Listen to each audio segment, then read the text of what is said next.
that song, Let Them See You in Me. The topic of our message today is your identity in Christ Jesus. Your identity in Christ Jesus. El mensaje de hoy se trata sobre tu identidad en Cristo. Amen. Amen. And it's going to be revolved around questions. Y va a revolver en preguntas. First question is, who are you? La primera pregunta es, ¿quién eres tú? Whose are you? ¿Quiénes son ustedes? Do the Lord know you? El Señor te conoce.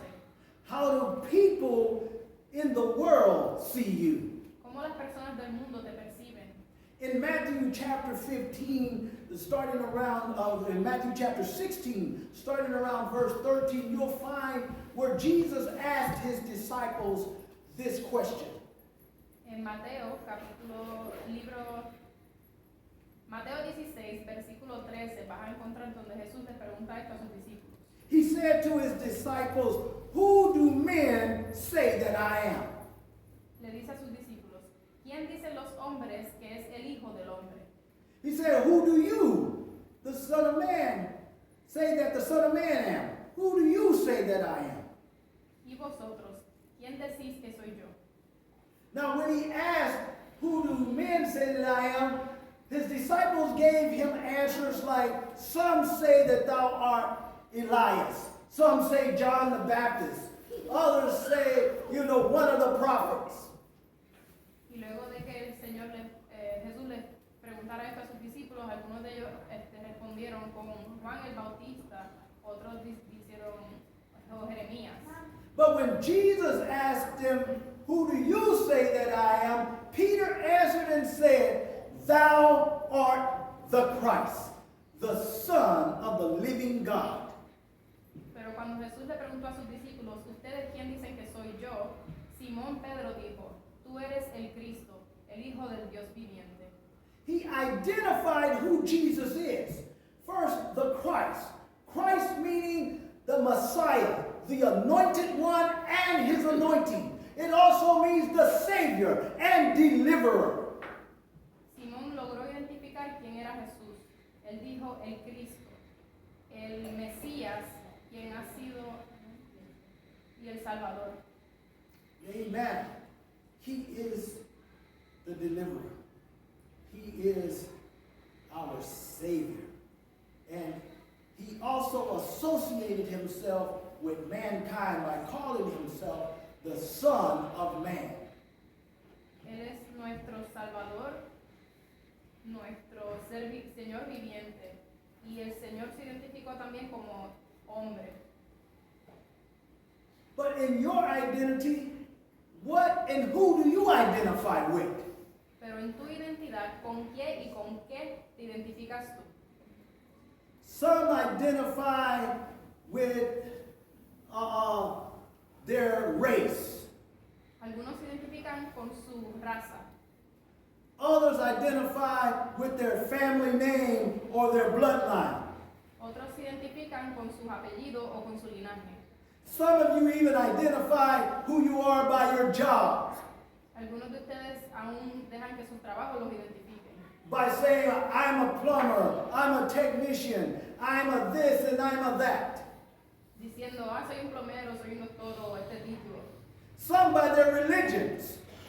Algunos de ustedes por sus religiones. And others by their social groups, clubs, affiliation, and associations. Otros dejan que se identifiquen con sus clubes, afiliaciones o otros grupos sociales. Some of you let the world and the culture of the world shape who you are and who you will be. Otros de ustedes dejan que el mundo y las costumbres del mundo dicten quiénes van a ser y quiénes son. But we should find our identity in Christ Jesus our Lord. Pero nuestra identidad debe ser encontrada en Jesús Cristo nuestro Señor. We should find our identity in God. Debemos encontrar nuestra identidad en Dios. Open up your Bibles to 1 Corinthians chapter 3. Vamos para 1 de Corintios capítulo 3. Because as for identifying with various social groups, religions, and other associations, look at what the Apostle Paul said in 1 Corinthians chapter 3.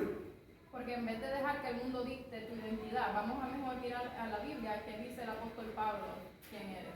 Verse 3 we start at verse 3. He said, "For you are yet carnal." In other words, worldly, earthly. You are in your flesh. For whereas there is among you envy and strife and division, and you are you not carnal? In other words, he's asking, are you not carnal, fleshly, and walk as men? El versículo 3 dice, porque aún sois carnales, pues habiendo entre vosotros celos, contiendas y disensiones, no sois carnales y andáis como hombres. Porque diciendo el uno, yo ciertamente soy de Pablo, y el otro, yo soy de Apolos, ¿no sois carnales? Look at verse 4. It says, while one say, and this is what they were saying, I am of Paul. I am, another may say, I am of Apollos. Are you not carnal? El versículo 4 dice, porque diciendo el uno, yo ciertamente soy de Pablo, y el otro, yo soy de Apolos, ¿no sois carnales? In other words, when you're identifying who you are by groups and associations and religions and anything else, you have the wrong identity. Si basas tu identidad en grupos sociales o tus amistades con las cuales te asocias, estás basando tu identidad en la cosa equivocada. There are some even identifying themselves by their political group. Well, I'm a Republican. I'm a Democrat. I'm a whatever. Hay otros que dejan que incluso su partido político dejan que se identifique.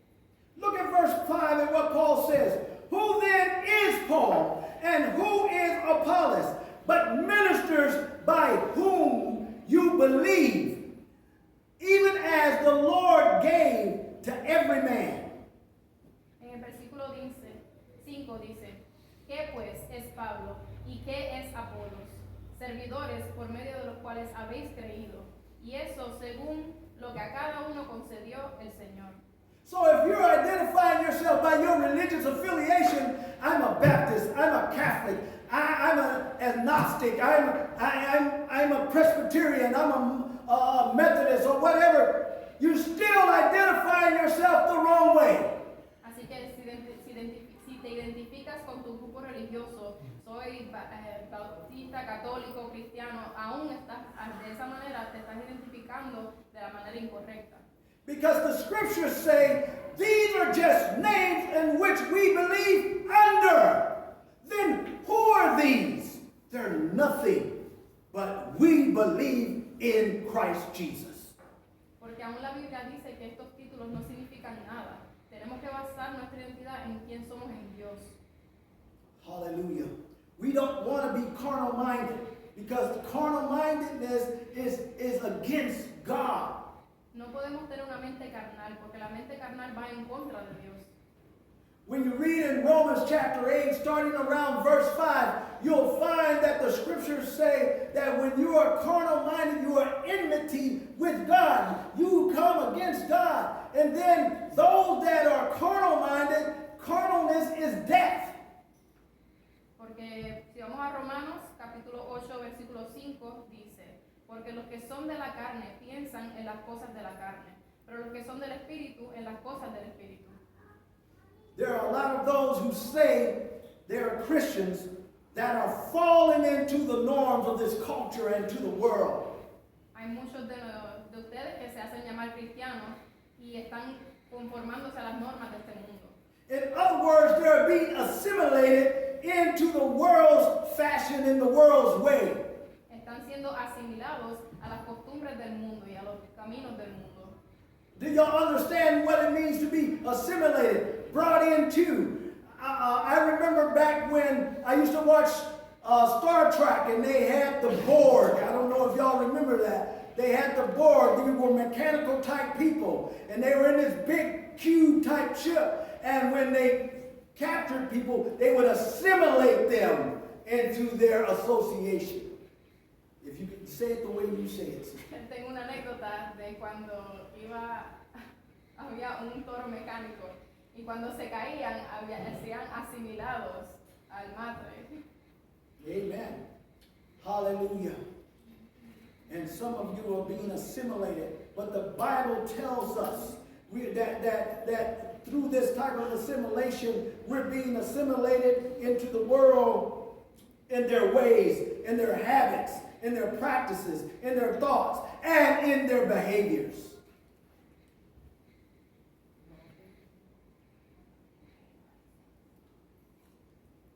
Por eso es que debemos, nuestros pensamientos, nuestros hechos y nuestras costumbres y nuestros hábitos deben estar basados en Dios y en lo que dice la Biblia.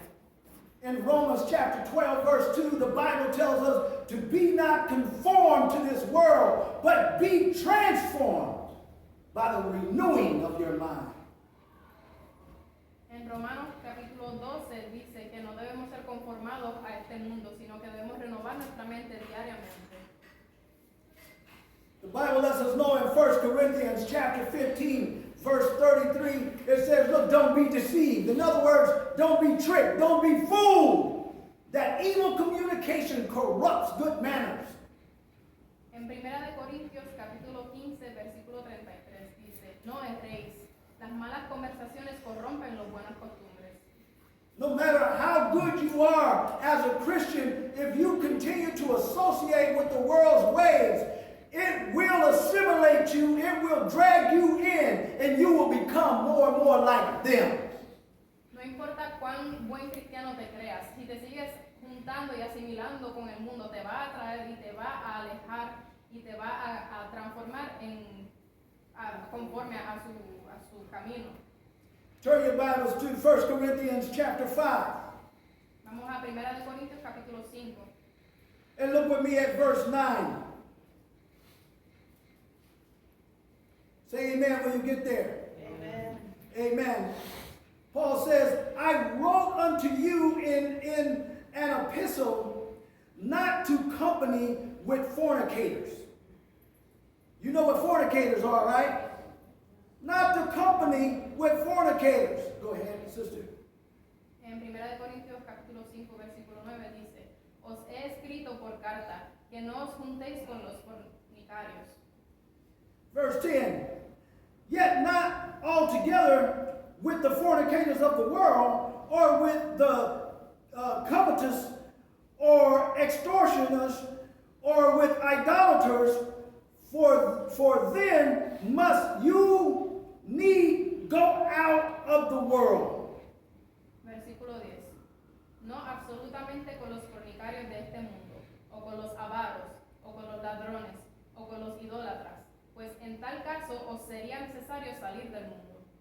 But now I have written unto you not to keep company if any man that is called a brother, in other words, somebody who's calling himself a Christian, be a fornicator, or a covetous person, or an idolater, or a railer, or a drunkard, or an extortioner, or such a one, no, not to even eat with them. Más bien, os escribí que no os juntéis con ninguno que Oh, llamándose right. hermano fuera fornicario, o avaro, o idólatra, o maldiciente, o borracho, o ladrón. Con el tal ni aún comáis. In other words, the scriptures is letting us know, because it brings Christ to an open shame. If we're fellowshipping with somebody who called themselves a Christian, but yet they're living like a sinner, like the world, but they say they're saved, they say they're born again, they are a liar, and you shouldn't associate with them, because then your friends, your family will call you a hypocrite. Debemos prestar atención porque hay personas que se hacen llamar cristianos, pero aún así están bebiendo y están viviendo conforme al mundo. Debemos tener cuidado de no juntarnos con estas personas porque incluso tu familia te puede llamar hipócrita. It's just like when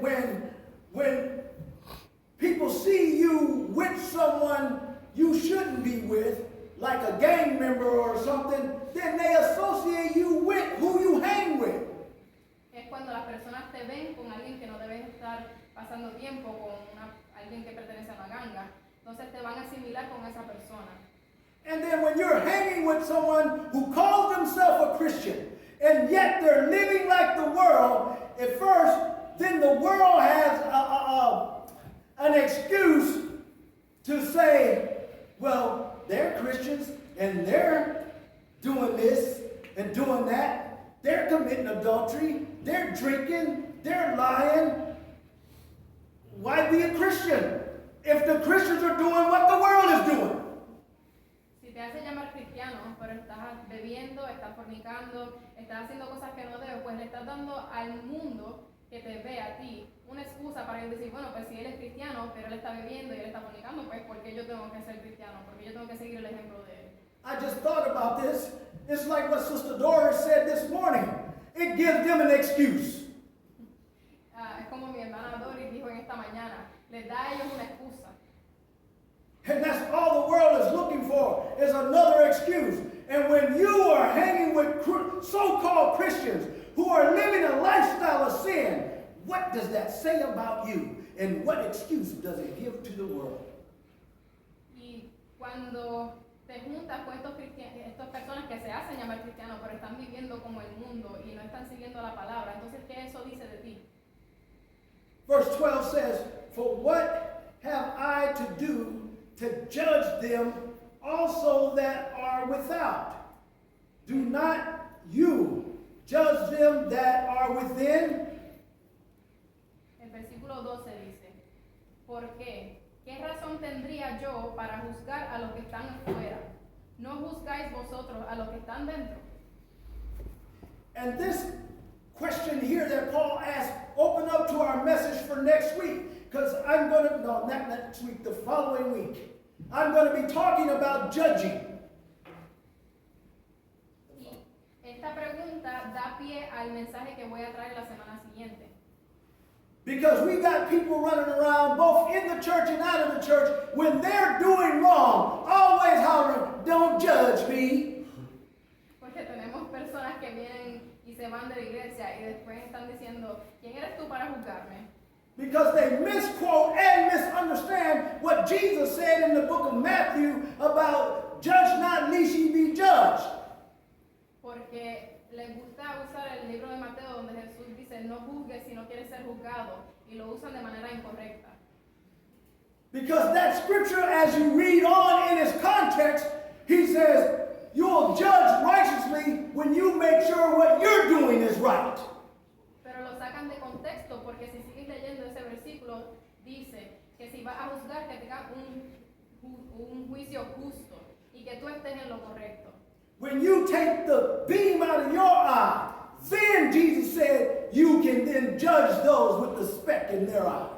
Que cuando te saques el tronco de tu ojo, entonces tú puedes juzgar a los que tienen una paja en su ojo. So for you that are in here, you're going to get a bit of it right now. Stop walking around telling other Christians who are trying to correct you from doing wrong, don't judge me. Y ustedes que están aquí se van a llevar un regaño. No dejen de decirle a otros cristianos que están tratando de corregirlo, no me juzgues. Because in the next 2 weeks, I'm going to show you that the scriptures instruct us to judge one another. Porque la siguiente semana les voy a estar enseñando cómo la Biblia nos instruye a cómo juzgar a los demás. It's not that we judge you and condemn you to hellfire. No, not that type of judgment. But to weigh what you're doing so we can correct you so you can repent and get it right. No es que te estamos juzgando para condenarte y mandarte al infierno a que te quemes. Te estamos juzgando para corregirte y para que tú puedas cambiar tus caminos y tener vida eterna. Now that was a side note for what's coming up. Eso fue una nota extra para que sepan lo que viene la semana siguiente. Back to Romans 1 Corinthians chapter 5, verse 13. Look at verse 13. But them that are without, God judge. Therefore, put away from among you yourselves that wicked person. El versículo 13 dice, porque a los que están fuera, Dios juzgará. Quitad pues a ese perverso de entre vosotros. The Bible says a little leaven spoils the whole lump. La Biblia dice que un poco de levadura daña la masa completa. Because when you're associating with sin, whether it be from a sinful person or someone who calls himself a Christian, you begin to pick up their habits. Porque si te asocias con una persona que tiene malos hábitos, tú entonces vas a empezar a tomar esas costumbres. And then your identity becomes one as a hypocrite. Entonces tu identidad se vuelve hipócrita. One who preaches one thing or says something and does another. Alguien que dice una cosa y enseña algo, pero hace lo contrario. Oh, bless the Lord. Hallelujah. As a child of God and a follower of Jesus Christ, in other words, as a disciple, you should follow the teacher and his teachings.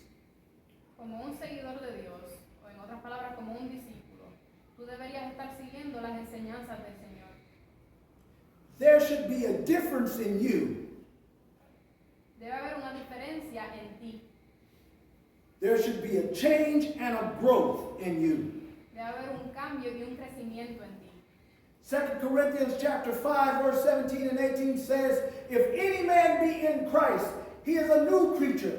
All things are passed away, and all things become new, and all things are of God. En 2 de Corintios capítulo 15, versículo 17 dice, de modo que si alguno está en Cristo, nueva criatura es. Las cosas viejas pasaron, he aquí todas son hechas nuevas. The things that you should be doing are the things of God, not the things of the world.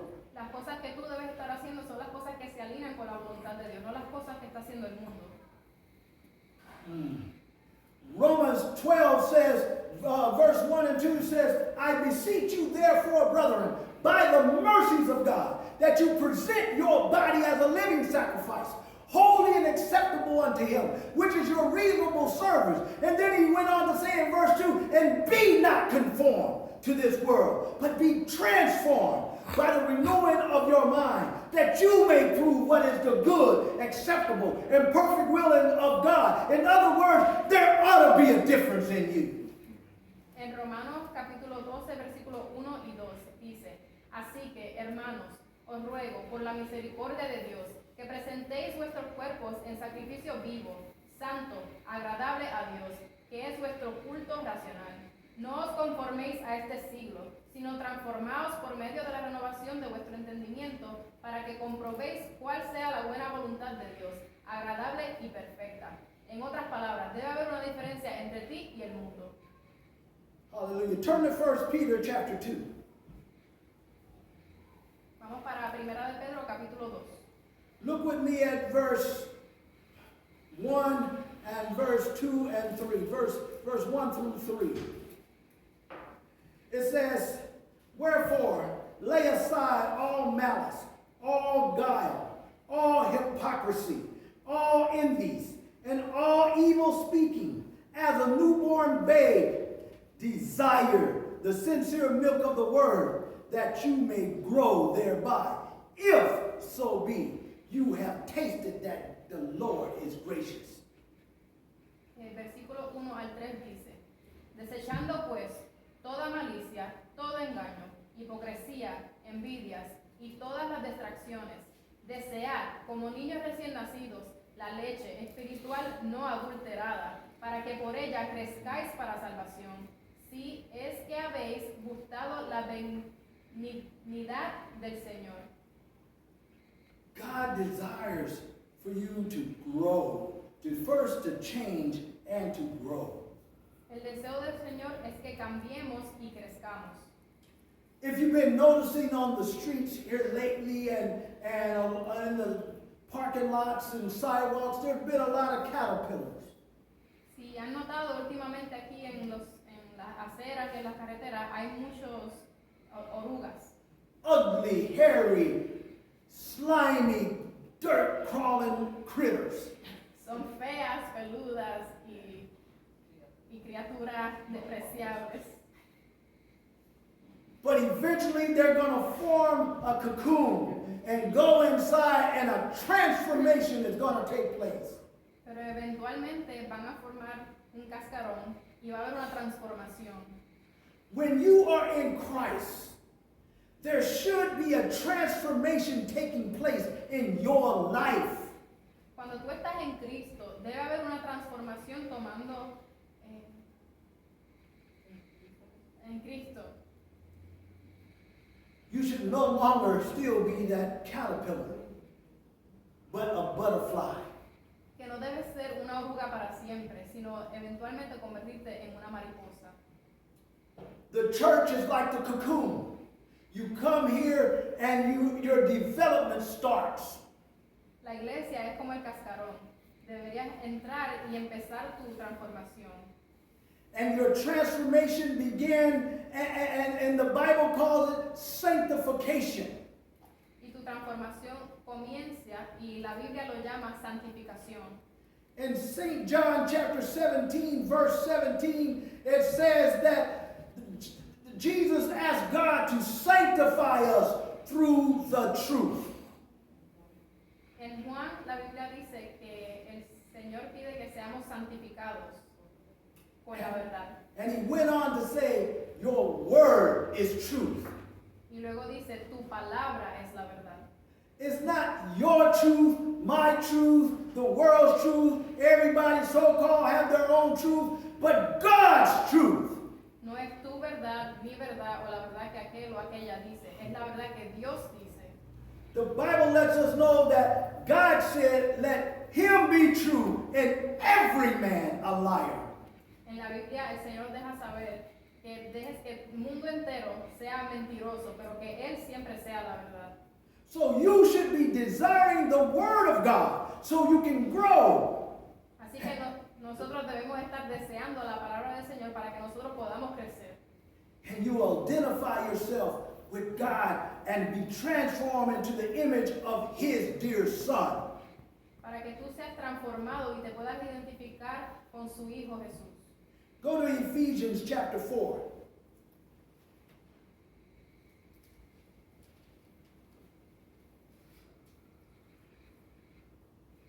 Vamos para Efesios capítulo 4. Now this is a lot, but it will show you who you should be in the image of, what your identity should be, but also your behavior and character, how it's to be developed. Esto va a ser largo, pero te va a enseñar cómo tu carácter y tu personalidad debe ser en base a la Biblia. And in verse 11, it first lets us know that God gave He gave some apostles and some prophets and some evangelists and some pastors and teachers. En el versículo 11 dice, y él mismo constituyó a unos apóstoles, a otros profetas, a otros evangelistas, a otros pastores y maestros. For what reason, everybody? For your perfection, for your growth, that you can be changed and transformed to what God wants you to be. ¿Y cuál fue la razón? La razón es para nuestro beneficio, para que nosotros podamos ser transformados a través de ello. Verse 13 says, till we all come in the unity of the faith and of the knowledge of the Son of God, unto a perfect man, unto the measure of the stature of the fullness of Christ. En el versículo 13 dice, hasta que todos lleguemos a la unidad de la fe y del conocimiento del Hijo de Dios, a un varón perfecto, a la medida de la estatura de la plenitud de Cristo. Verse 17, drop down. And I implore you to read the whole chapter, but drop down to verse 17. Les pido que si pueden lean el capítulo completo, pero vamos para el versículo 17 ahora. This I say, therefore, and testify in the Lord, that you henceforth walk not as other Gentiles walk, in the vanity of their mind. Esto pues digo, y requiero en el Señor, que ya no andéis como los otros gentiles, que andan en la vanidad de su mente. Having their understanding darkened, being alienated from the life of God through the ignorance that is in them because of the blindness of their hearts. Teniendo el entendimiento ajenos de la vida de Dios, por la ignorancia que en ellos hay, por la dureza de su corazón, who being past feeling have given themselves over unto lasciviousness, to work all uncleanliness with greediness. los cuales, después que perdieron toda sensibilidad, se entregaron a la lascivia, para cometer con avidez toda clase de impureza. But you have not so learned Christ, if so be that you have heard him and have been taught by him, as the truth is in Jesus. Mas vosotros no habéis aprendido así a Cristo, si en verdad le habéis oído y habéis sido por él enseñado, conforme a la verdad que está en Jesús.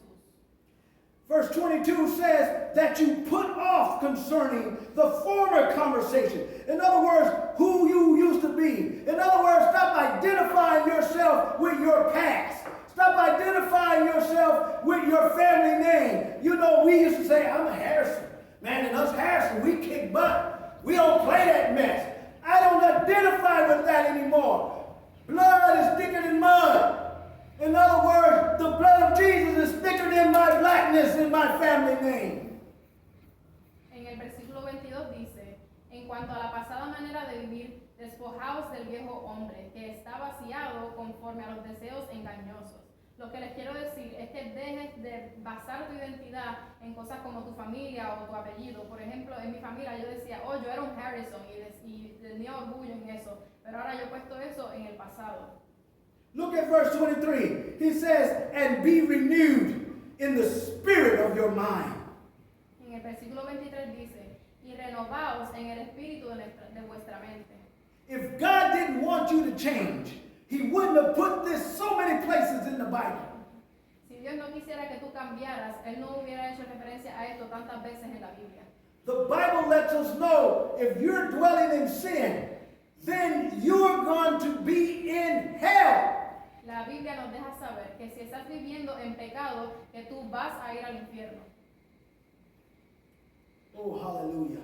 Look with me at verse 24.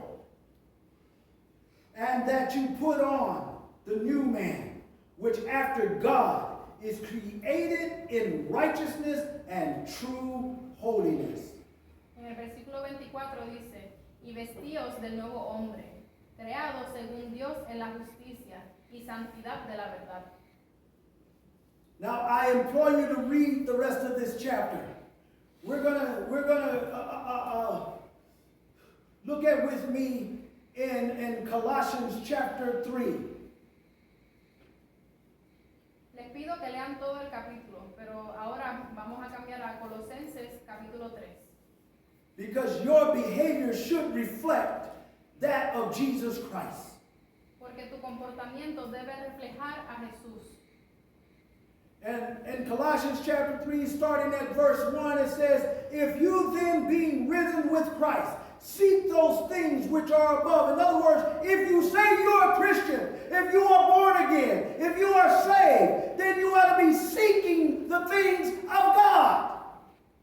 What verse? I'm so sorry. Colosenses. Verse 1, Okay. just the beginning of it. Colosenses capítulo 3, versículo 1 dice, si pues habéis resucitado con Cristo, buscad las cosas de arriba, donde está Cristo sentado a la diestra de Dios.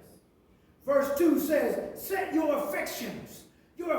What do you love? What do you enjoy? What do you seek after the most? You ought to set that on the things of God and then on the other things. El versículo 2 dice, poned la mirada en las cosas de arriba. Eso significa que debes cambiar tu mirada en vez de enfocarte en las cosas de este mundo, en las cosas que se alinean con Dios. Set your affections on the things above, not on the things of the earth. For you are dead, and your life is hid with Christ in God.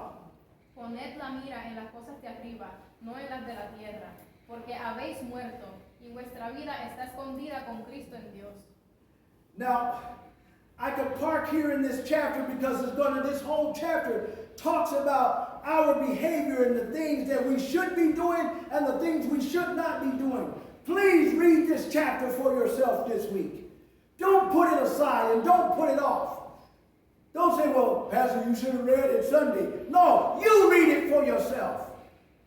Les ruego que por favor este capítulo lean por su voluntad propia, porque les va a dar un mejor entendimiento de cómo deben comportarse y cómo deben ser transformados en Cristo. I want to know, how do people see you? The people on your job, the people in your neighborhood, the people in your family, the people in your school, how do they see you? Yo estoy interesado en saber cómo te perciben las personas, cómo te perciben tus compañeros de trabajo, cómo te perciben tus hijos, cómo te perciben las personas en la calle. In the book of Acts chapter 4, starting around verse, well, not starting at verse 13, but ending at verse 13, Peter and John went to the temple to pray. And there was a man there at the gate called Beautiful that needed to be healed. And they healed that man. Go ahead. En Hechos capítulo 4, versículo 13, habla de Pedro y de Juan, y sabiendo que eran hombres sin letras y del vulgo, se maravillaban y les conocían que habían estado con Jesús. And the Jews and the religious people of that time didn't want them to do anything, to speak the name of Jesus, to heal in the name of Jesus, so they arrested them.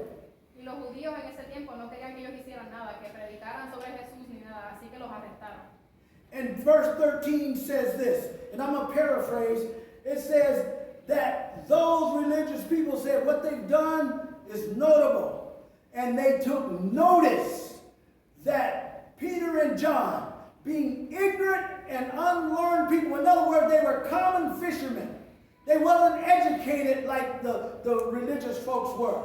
They took notice that they had been with Jesus. Y voy a enfocarme en la parte que dice, y les reconocían que habían estado con Jesús. Pedro y Juan, siendo hombres comunes, siendo pescadores, ellos reconocían, ¿verdad? Ellos siendo hombres que tenían educación, que ellos habían estado con Jesús. When you go about your daily activity, can people tell that you are with Jesus? Cuando tú estás en la calle, las personas pueden decir que tú estás caminando con Jesús. If you were put on trial for being a Christian, a disciple of Jesus Christ, would there be enough evidence to convict you?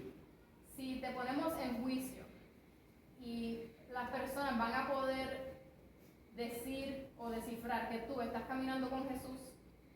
In Acts chapter 19, there were 7 men and they were trying to cast out a devil out of this one man, and they said, we cast this devil out of you through the Jesus that Paul knows. En Hechos capítulo 19 habían 7 hombres que estaban intentando sacar un demonio de su hueste y estaban diciendo, oh, te sacamos o te mandamos a otro sitio por el Jesús que conoce Pedro. Even the devils know who's real and who's fake. Are you real or are you faking the funk? Aún los demonios saben decir quién es real y quién lo está fingiendo. And that may have been a bad term. It was a term from the 70s. Y ese hombre tuvo un giro malo. But are you being a poser? Are you faking? Are you just going through the motions, saying you're a Christian, saying that you love the Lord, but yet none of your lifestyle displays that you love the Lord? No está bien que digamos que amamos al Señor, pero cuando miramos nuestras costumbres y nuestros hábitos, nada de lo que nosotros hacemos dice que nosotros amamos al Señor. Because the devil told these 7 men, Jesus I know, Paul I know, but who are you? And then this one man whooped all 7 of those other men because the demon within them gave them power because they had no real power to cast out the devil in Jesus' name. El demonio les dijo, bueno, yo sé quién es Jesús y yo conozco a Pablo, pero ustedes quiénes son. Y les metió, se les rió en la cara y terminó ganando esa batalla, porque no tenían poder verdadero. Even the devils know who's faking it. Aún los demonios pueden decir quién está fingiendo. And they know who truly identify with Christ. Y saber quién verdaderamente se está identificando con Jesús. Where do you find your identity? En donde tú encuentras tu identidad. Will Jesus say to you, I never knew you? El Señor te va a decir, yo nunca te conocí. Are you letting your light shine so others may see your good works and give God glory? O estás dejando que tu luz brille para que otras personas puedan ver el trabajo de Dios en ti.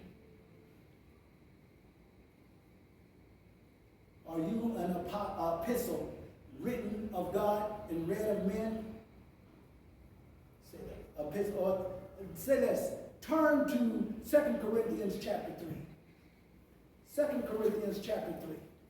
It'll read better than I can say. 2 Corinthians chapter 3. Vamos para 2 de Corintios capítulo 3.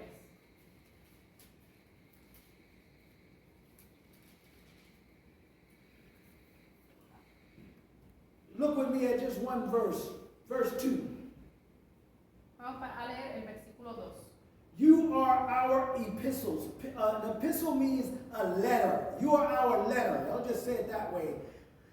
And watch what it says. You are our letter written in our hearts, known and read of all men. El versículo 2 dice, nuestras cartas sois vosotros, escritas en nuestros corazones, conocidas y leídas por todos los hombres. Now, in other words, when men and women, boys and girls in the world are looking at you and reading your story, do they see a letter from God or a horror story from your flesh?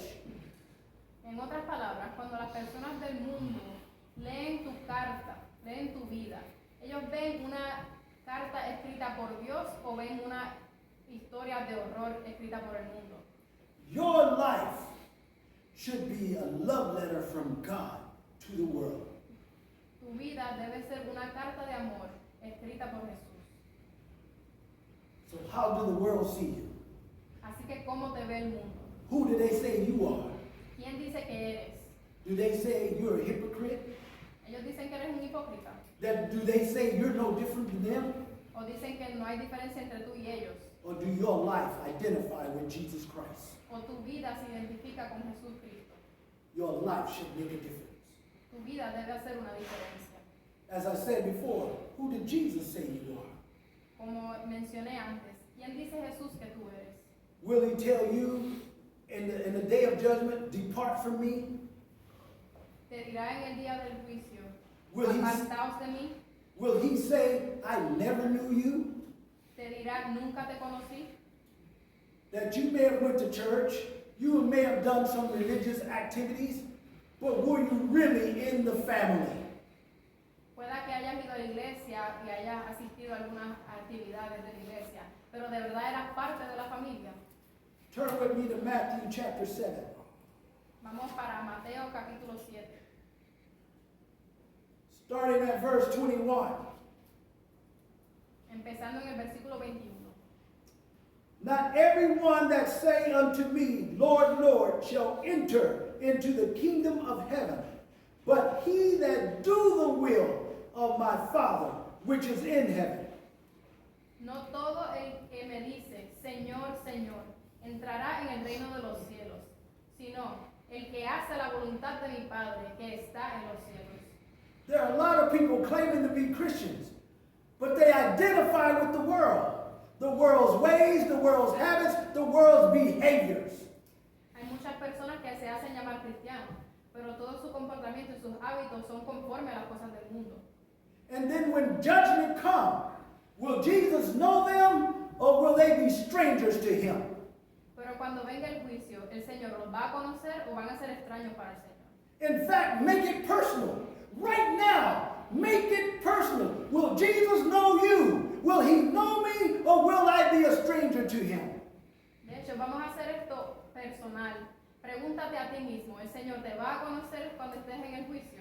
Am I someone that truly have a relationship with God or am I just going through the motions? Yo soy alguien que verdaderamente tiene una relación con el Señor o simplemente estoy fingiendo, Claiming to be something that I'm really not. diciendo que soy algo que en realidad no soy. Verse 22 says, many will say to me in that day, Lord, Lord, have we not prophesied in your name, and in your name have cast out devils, and in your name done many wonderful works? En el versículo 22 dice, muchos me dirán en aquel día, Señor, Señor, no profetizamos en tu nombre, y en tu nombre echamos fuera demonios, y en tu nombre hicimos muchos milagros. Verse 23 says, and then will I, this is Jesus speaking, profess unto them, I never knew you. Depart from me, you that work iniquity. Versículo 23 dice, y entonces les declararé, nunca os conocí, apartaos de mí, hacedores de maldad. See, they claim to have done a lot of things in Jesus' name. Las personas en este versículo decían que ellos habían hecho muchas cosas en el nombre de Dios. And they may have gone to church and done some religious activity. Y pueda que ellos hayan asistido a la iglesia y hayan participado en unas actividades religiosas. But their heart was never truly with God. Pero su corazón verdaderamente nunca estaba con Dios. They want to be saved, Ellos quieren ser salvos, but they don't want Jesus to be Lord. pero no quieren dejar que el Señor sea Dios. They still want to do their own thing, Todavía quieren seguir en su propio pecado, their own way. su propia manera. And going back to what Sister Dora says, we make every excuse. Y de nuevo, como dijo mi hermana Doris, quieren buscar excusas. It's time to put away excuses. Es momento de guardar las excusas. Because Jesus said, I never knew you. Porque Jesús dijo, yo nunca te conocí. He said, it's not those that claim they're Christians who are truly Christians, No son esos que se hacen llamar cristianos que son cristianos, but those who actually do His will. pero esos que viven y hacen la voluntad de Dios. Those who really surrender their lives to His Lordship. Esos que verdaderamente se rindieron y dieron su vida a Dios. That's how you should identify yourself to the Lord. Así es como debe ser identificado en Dios. Turn to 1 Peter chapter 2. Para Primera de Pedro, capítulo 2. Now going back to what we just read in Matthew, in the book of James chapter 1 verse 22, it says, be a doer of the word and don't just hear it. Because when you do that, you're tricking, fooling, and deceiving your own self.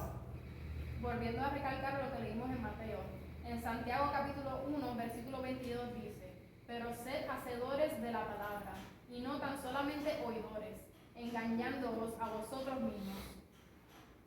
And when you're not obedient to God's word, it's a place where the devil doesn't even have to try to deceive you. Y cuando no le estás siendo obediente a la palabra de Dios, ahí Satanás ni siquiera se tiene que meter. Are you in 1 Peter chapter 2? Amen. Amen. Look with me at one verse. Because if you are in Christ, this is how God sees you. Si estás en Cristo, esta es la manera en la que Dios te percibe. First of all, I believe it's either in Romans or Corinthians, God says in Romans, it says that you are heir of God and a joint heir with Jesus Christ. En Corintios dice que eres un heredero junto con Jesús. But here in Peter it says in verse 9, are you here? But you are a chosen generation, a royal priesthood, a holy nation, a peculiar people that should show forth the praises of Him who has called you out of darkness into His marvelous light. En Primera de Pedro, capítulo 2, versículo 9 dice, porque esto merece aprobación, si alguno a causa de la conciencia delante de Dios sufre molestias padeciendo injustamente. Do you see yourself as chosen by God? Ustedes se ven ustedes mismos escogidos por Dios. Do you see yourself as the royal priesthood of God?